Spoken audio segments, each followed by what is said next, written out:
굿모닝. 네. 자, 이제 오늘은요, 이런 얘기 한번 해보려고. 여러분은 말이에요, 성장 과정에서, 여러분 기억나세요? 어렸을 때? 여러분 초등학교, 중학교, 고등학교, 대학교 이렇게 올 때, 중고등학교 때, 초등학교 때 혹시 기억나시는지 모르겠다. 어렸을 때. 다는 기억이 안 나도 문득문득 기억나는 게 있죠. 드문드문. 여러분은 성장 과정에서 여러분의 부모들로부터 제일 듣기 싫었던 말이 뭔가요, 혹시? 기억나세요? 나는 이런 말 우리 엄마 아버지한테 들을 때 정말 짜증났어. 뭐 기분 안 좋았어. 이런 거 혹시 기억나세요? 저는 하나 있습니다. 제가 이남 사녀 중에 막내거든요. 제가 오성식, 저희 형은 저만 하나 찍어서 오청식입니다. 저는 어렸을 때부터 부모한테 참 그 얘기 많이 들었던 것 같아요. 형만큼만 되어라. 형만큼만 되어라. 저희 형이 저보다 10살이 많은데 항상 형은 위대한 존재였습니다. 위대한 존재였고 또 모든 게 모범생이었습니다. 그러니까 서울대도 나오고 똑똑하고 그렇죠. 그러니까 이 항상 형만큼만 되어라가 제가 자라면서 우리 부모님의 저에 대한 교육관의 슬로건이었던 것 같아요. 우리 성식이 형만큼만, 첫째 우리 큰아들만큼만 되어주게 하소서. 뭐 이런 거. 그러니까 모든 부모의 소원은 좋은 대학 가는 거잖아요. 그죠? 좋은 대학 가는 거. 그러니까 확실히 형은 공부를 잘했으니까 좋은 대학 나왔고 무럭무럭 성장했고, 그래서 항상 부모님에게는 자랑스러운 첫 큰아들이죠. 세월이 한참 지났습니다만은 뭐 지금도 저는 저희 형을 매우 존경하고 훌륭하신 분입니다. 근데 지금은 이제 우리 어머니가 주변 사람들한테 오성식이 엄마라는 얘기를 듣지 오정식이 엄마라는 얘기를 듣지는 않습니다. 왜냐하면 저는 그래도 뭐 반쯤 연예인이고, 그죠? 어디 살다 보니 그렇게 되었네. 네. 그런데 있잖아요. 뭐 모든 집안이 다 그런 건 아니지만 이게 장남 장녀들은 아무래도 좀 특히 이제 여러 자식들이 있을 때 장남 장녀들이 대체로 모범생들이 많죠. 왜냐하면 책임감도 있고 거의 부모 역할을 하잖아요. 저희 큰 누나하고 저하고 12살이나 차이가 나니까, 그죠? 그러니까 이 장남하고 저 형하고 저하고 비교를 해본다면 저는 막내니까 자유로운 영혼이죠. 쉽게 얘기해서 라이족. 지금은 이제 족장이 됐잖아요. 그죠? 또 라이족의 족장이 됐잖아, 지금은. 근데 우리 형은 절대 그게 아니죠. 범생이죠, 범생이. 장남들은 대체로 물론 자식이 한둘 있을 때 장남이야 뭐 별로 장남의 의식이 없지만 옛날처럼 그렇게 식구가 많은 경우에는 장남 장녀들은 뭐 범접할 수 없는 계급이 다르지. 계급이 거의 뭐 부모 계급이지. 그러니까 책임감도 많고, 그러니까 동생들 때문에 자기가 하고 싶은 거를 마음대로 할 수도 없고, 그죠? 그러고 있습니다. 근데 지금까지도 그렇습니다. 우리 형하고 형수님은 매주 부모님을 꼭 찾아뵙습니다. 저희는, 저하고 와이프는 매주 부모님을 찾아뵈려고 노력을 하죠. 안 되면 I'm sorry 그러고 맙니다. 그리고 어렸을 때부터 막내들의 특권이에요. 뭐 저희야 누나도 되시고 형도 하나 그러니까 뭐 미국에서 살든 캐나다에서 살든 뭐 어딜 가든 저길 가든 우리 맘대로 와서 살았잖아요. 저도 막내, 와이프도 막내. 그러니까 뭐 이거 굉장한 특권이죠. 그게 그런 환경 속에서 자라다 보면 그 위치가 주는 그 책임감, 성격 뭐 이런 것들이 자연스럽게 그렇게 되는 거 있을 수 있다고 여러분 생각하시죠? 저도 인정합니다. 그러니까 뭐 그거하고 별도로 어쨌든 저는 제가 자라면서 항상 많이 들었던 얘기가 늘 형만큼만 되어라. 그게 우리 집의 슬로건이었습니다. 참 희한하죠. 저 있잖아요, 학교 다닐 때 학창 시절을 얘기할게요. 그럼 저 날라리 아니었습니다. 정말 공부만 했습니다. 안 믿어지죠? 이게 공부를 잘하는 사람은 야 웃기지 마. 야 너가 공부만 해갖고 간 대학이 그거냐? 이렇게 얘기할 수 있죠. 그 공부가 쉬운 사람이 있습니다. 있어요. 공부가 많이 있습니다. 공부과의 사람들은 공부가 제일 쉽죠. 저는 절대 쉽지 않습니다. 이제는 왜 공부를 하고 사나 싶어요. 오히려 근데 공부 잘하는 사람이 있죠. 근데 같은 배에서 나와도 그렇게 다르더라고요. 그죠? 그게 그렇게 달라. 얘는 참 공부를 잘하고 모범생인데 얘는 또 껄렁껄렁하고, 내지는 껄렁껄렁하진 않아도 얘는 또 창의력이 뛰어나고, 공부를 열심히 하는 것 같은데 공부 못하고, 얘는 되게 또 부모 말 때 더럽게도 안 듣고 막 이게 문제아처럼 되고, 다 다릅니다. 다 다릅니다. 여기서 제일 중요한 우리의 포인트는, 공시문대 꽃 나고 파시문대 팥 나고 민들레 꽃이는 민들레가 나고 그런 거잖아요. 그죠? 씨가 다릅니다. 이게 탄생 자체가 다릅니다. 그래서 공부과의 아이들은요, 그냥 내버려 둬도 공부를 합니다. 그리고 여기서 잊지 말아야 되는 거, 공부과는 저절로 태어나지 않습니다. DNA의 연결입니다. 그러니까 아무래도 부모가 공부과인 집에서 공부과 애들이 잘 만들어집니다. 그거는 DNA에 대한 것도 그렇고 또 환경도 그렇고 그건 어쩔 수 없어요. 모든 게 다 그래요. 가장 중요한 게 병두에 무슨 암 걸리고 이런 것도 가족력이 제일 크다 그러잖아요. 그죠? 그건 부인할 수 없습니다. 어쨌든 같은 배에서 태어나도 그런 아이도 있고 또 말썽꾸러기도 있고 다 이게. 여기서 근데 정말 중요한 거는요, 저는요 말썽 부리는 아이가 절대 저는 밉지 않습니다. 어떨 때 말썽 부리는 아이가 사고뭉치가 되냐면요, 그 들꽃으로 태어난 아이를 온상에다 갖다 놓으면서 목 크게 탁 이렇게 짜여진 데서 물 주면서 이러니까 들꽃이 버티겠습니까? 그러니까 자기의 DNA 탄생 자체를 부인하고 자꾸 이렇게 얽매여서 그렇게 하려고 그러니까 그 애가 목 크고 사고가 나는 겁니다. 실제로는요, 저는요, 내 자신이 만약에 부모님이 내가 타고난 거를 그대로 좀 이렇게 보호해주고 아껴주고 그랬기 때문에 제가 여기에 이렇게 라이 족장이 됐지, 만약에 저를 바라보는 부모님의 눈이 네 뭐가 달라고 그러니, 형 좀 본받지, 그러니까 안 되는 막 그냥 공부 쪽으로만 저를 내리 밀어버렸으면 지금의 오성식은 아닙니다. 확실한 거는 아마 우울하게 살고 있을 것 같습니다. 그러니까 저는 그런 면에서는 우리 부모님이 참 해안이 있으셨던 것 같다, 그런 생각이 듭니다. 저는 공부과가 아닙니다. 저는 그래서요, 좀 문제가 있는 아이들, 우리가 이제 흔히 얘기하는 문제가 있는 아이들이라고 얘기하잖아요. 문제가 있는 아이들의 또 공통적인 특징은요, 에너지가 많습니다. 이 에너지가 없으면요 문제가 많지도 않아. 에너지가 없는 애는 그냥 조용해. 어떻게 보면 그냥 모범생의 에너지가 덜 적을 수도 있어요. 정말 사고뭉치 애들은요, 막 휘젓고 다니는 애들은 그 에너지가 있어야 그게 가능한 거야. 그러니까 그 에너지를 잘만 유도를 해주면요, 큰 인물이 된다니까. 그거 큰 인물이 됩니다. 자, 여기서 제가 오늘 이야기하려고 하는 건 이겁니다. 절대 자식에게 하지 말아야 되는 말, 그건 뭐냐면은 같은 뱃속에서 나온 다른 형제들, 다른 자식하고의 비교입니다. 넌 형만큼만 되어라, 누나만큼만 되어라, 언니만큼만 되어라. 언니는 이랬는데 너는 왜 그래? 제일 듣기 싫은 말입니다. 이거는 애들뿐만 아니라 어른들도 누가 비교를 당한다라는 것 자체는 불쾌하죠. 그러니까 유심히 관찰을 해보세요. 들꽃으로 태어난 아이는 들꽃으로 키우면 되고, 그죠?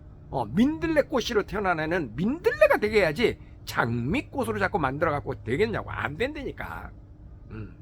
근데요, 여러분 아이들이 정말 똑똑했으면 좋겠습니까? 근데 우리 어른들이 가끔 그런 얘기 하자. 쟤는 헛똑똑이야, 헛똑똑. 헛똑똑의 의미를 아십니까? 지식은 많은데 지혜가 부족하다, 그런 의미죠, 헛똑똑이. 제가 예를 하나 들어줄게요. 지금부터 한 15년 전, 이게 5년 전쯤 얘기네요. 한참 전입니다. 그때 이제 우리 초등학교 4학년 여자아이가 유학을 와서 이제 캐나다 가정에 홈스테이를 했어요. 영어가 유창하진 않은데 정말 똑똑합니다. 이 친구가 정말 똑똑해. 아빠가 변호사는 아닌데 말도 엄청 잘해. 한국말 이길 수가 없어. 그 이제 홈에 그 자기 그 또래의 시스터가 있었어요. 그 집에 홈에 영어는 딸리지만 무슨 일이 있으면 홈 엄마한테 면담 요청을 합니다. 내가 이 낸시하고 이러이러했는데 이러이러하고 내가 틀렸냐 얘가 틀렸냐 판단해달라. 변호사도 그런 변호사가 없어. 아주 야무지게 똑부러지게 그렇게 합니다. 그 홈 엄마가 뭐라 그러겠어요? 쫙 들어보고 여러분이 만약에 외국 애가 뭐 말레이시아 애가 여러분 집에 홈스테이를 하면서 한국을 배우기 위해서 왔다고 칩시다. 근데 둘이 옥신각신 싸우다가 말레이시아가 와갖고 한국말로 어머니 나 할 말 있어요. 아니 얘 미나가 나하고 이렇게 노는데 얘가 먼저 이거를 하고 저쩌고 갖고 나 화나요. 어머니가 판단해 주세요. 그러면 여러분 어떻게 할 것 같습니까?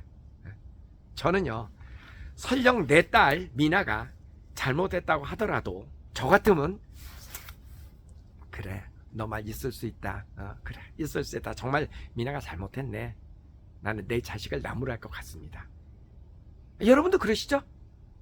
그리고 실제로 그런 일이 있을 때 그 캐나다 홈 엄마도 자기 딸을 나무랬습니다.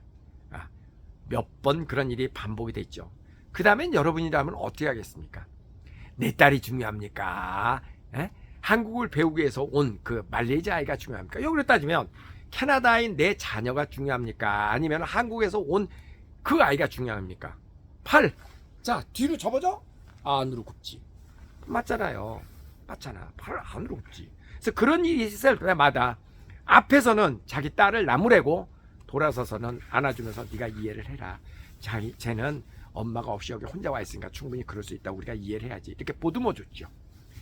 그러고 나서 그런 일이 몇 번 반복되니까 그 다음은 어떻게 해요?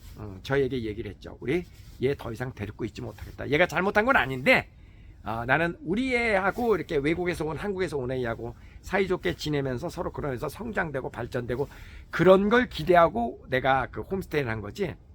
이런 다른 우리 애가 너무나 피해가 많은 것 같다. 너희 애를 잘못됐다고 얘기하는 건 아닌데 우리 애가 너무나 상처를 많이 받았다. 우리는 다시는 홈스테이 같은 거 안 하겠다. 끝. 그래갖고 홈스테이 옮겼습니다. 그 집 꽤 좋은 집이었는데 꽤 좋은 집이었는데 더 이상 그걸로 이제 홈스테이를 안 합니다. 호스트 패밀리를 반납했습니다. 이런 게 헛똑똑이죠. 앞에서 이기고 뒤에서 지는 거죠. 앞에서 이기고 뒤에서 지는 거. 그런데요. 그게 벌써 15년 전 얘기인데 오늘날까지도 그런 거는 빈번하게 일어납니다. 사실은 애나 어른이나 다 마찬가지죠. 어른 사회도 마찬가지입니다. 여러분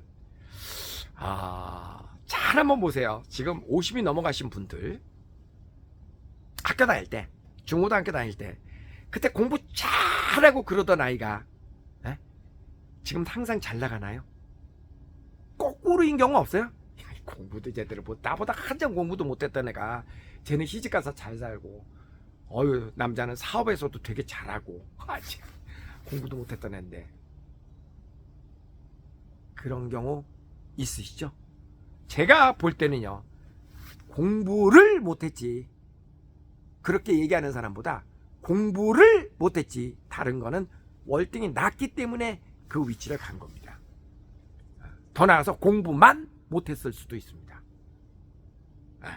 그러니까 우리가 배워야 되는 거는요 그건 이제 지식이죠. 지식. 우리가 흔히 이야기하는 공부라고 하는 건 지식이지. 그러니까 지혜가 부족한 거죠. 삶의 지혜가 부족했던 겁니다. 분명히 그래요. 분명히. 근데 지금도 그런 일들이 많이 일어나고 있는 걸 저는 목격한다. 똑똑한 아이들이요. 똑똑한 아이들이 주변에 친구들이 별로 없습니다. 똑똑한 아이들은 왜냐면 논리적으로 해갖고 다 이겨야 되니까. 지면 애나 어른이나 기분 나쁘잖아. 지는 걸 좋아하는 사람 누가 있어? 약간 모자란 척하는 애들 주변에는 친구들이 많죠. 그죠? 마찬가지예요. 마찬가지입니다. 그래서 이 지혜가 정말 필요한데 그런 생각이 듭니다. 여러분 50대, 60대, 70대 점점 가잖아요. 더 극명하게 그런 사실을 알 수 있습니다. 뭐냐면 행복하게 사는 데 있어서 가장 첫 번째 조건, 건강 말고, 건강이 제일 중요한 조건이죠.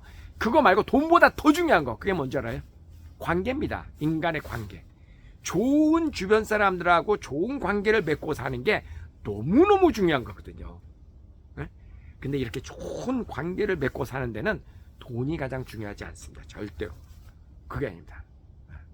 그건 뭐예요? 좋은 인간관계를 맺고 사는 데는 지식보다는 지혜. 지식은 글쎄요. 여러분 어떻게 생각하세요? 지식이 그렇게 중요한가요? 돈이 그렇게 중요한가요? 어느 순간 지나면은 아니다. 그거보다 정말 지혜가 중요하다라는 거 많이 느끼죠. 그죠? 나이가 들면 들수록. 그죠? 자, 그래서 이제는 우리가 좀 아이들에게 지식도 중요하지만 그 얘기는 뭐예요? 공부해라라고 하는 게 지식을 강요하는 거잖아요. 그죠? 우리 여러분 그럴 정도의 여러분 마음속에 여유가 있으세요? 얘야, 공부도 중요한데 더 중요한 거는 좋은 친구 관계를 맺고 주변 사람들하고 잘 사이좋게 지내고 주변을 위해서 봉사하고 양보하고 배려하고 정말 중요한 거야. 한국교육에서 그거 쉽지 않습니다. 한국교육에서 그거 쉽지 않습니다. 밟고 이기고 점수 1점이라도 더 받고 그걸 승자라고 생각을 하죠. 과연 승자일까요? 이렇게 배운 아이들이 나이가 들어도 마찬가지 아닐까요? 어른이 돼도 결코 어른이 돼도 주변 사람하고 좋은 관계를 갖고 있지 못하다면 즉 지식만 많지 지혜롭지 못하다면 행복하고는 거리가 좀 있을 겁니다. 그런 사람들이 그 지식 때문에 무슨 뭐 시험도 잘 합격하고 뭐를 해서 돈은 조금 더 벌 수 있고 사회적 지위는 조금 더 올라갈 수 있죠. 그렇다고 해서 그게 행복한 건 아닙니다. 그렇다고 해서 그게 성공적인 삶이라고 얘기하기도 뭐합니다. 그래서 자, 오늘 이야기를 좀 정리하면은요, 여러분 자녀분들에게 각각 태어난 것이 다르다, 아이들이. 그래서 그걸 인정을 해주자. 아이들 스트레스 받아요. 그리고 저는요, 학교 다닐 때 공부는 참 못했지만 굉장히 성실했거든요. 제 별명이 성실성식이에요. 성실한 거는 이거는 아주 기본이죠. 되게 중요한 겁니다. 성실하기만 하다면 너무 공부 강요하지 말자.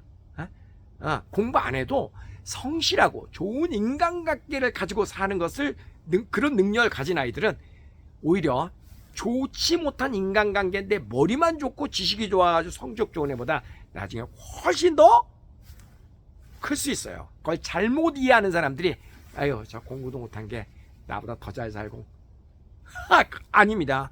더 잘 살 만한 이유가 있고 더 좋은 관계를 맺는 다 이유가 있기 때문에 그렇습니다. 그래서 절대 같은 자식에서 비교하지 말고 또 다른 친구하고도 비교하지 말고 넌 너야. 잘하고 있어. 그래서 최선을 다해서 살라라는 얘기는 할 만하죠. 성실해야 돼. 그거는 할 만하죠. 그러나 너무 공부 그거는요 얘기 안 해도 공부가 취미가 있고 공부를 잘하는 아이들은 따로 있습니다. 따로 있습니다. 저절로 해줘. 강요 안 해도 다 가게 돼 있어. 내가 보면요 똑같이 노력해도 되는 애가 있고 안 되는 애가 있어. 그거는 절 보고 오성식 보고 농구선수 오성식도 있잖아요. 너 농구선수 해야 돼. 그래갖고 열심히 농구 가르쳐봐. 안 돼. 근데 나는 공부도 난 안 돼. 안 되지만 말하는 건 나 밤새 얘기하려면 한다? 밤새 한다고. 타고난데 어떡해. 그죠? 타고난 자기의 적성을 잘 살려서 그 기운을 이렇게 간다면 으쌰 기분에서 흥분해서 에너지가 막 충만해서 으쌰 영체행차하면 그 사람이 성공하고 행복한 삶을 산다고요. 절대 비교하지 마세요. 모든 아이들이 다 잘난 아이다. 그 잘난 점을 잘 키워주면 그게 되는 거다. 꼭 오늘 명심하시기 바랍니다. 자, 가위바위보, 가위바위보, 가위바위보, 가위바위보, 가위바위보, 가위바위보. 안녕히 계세요.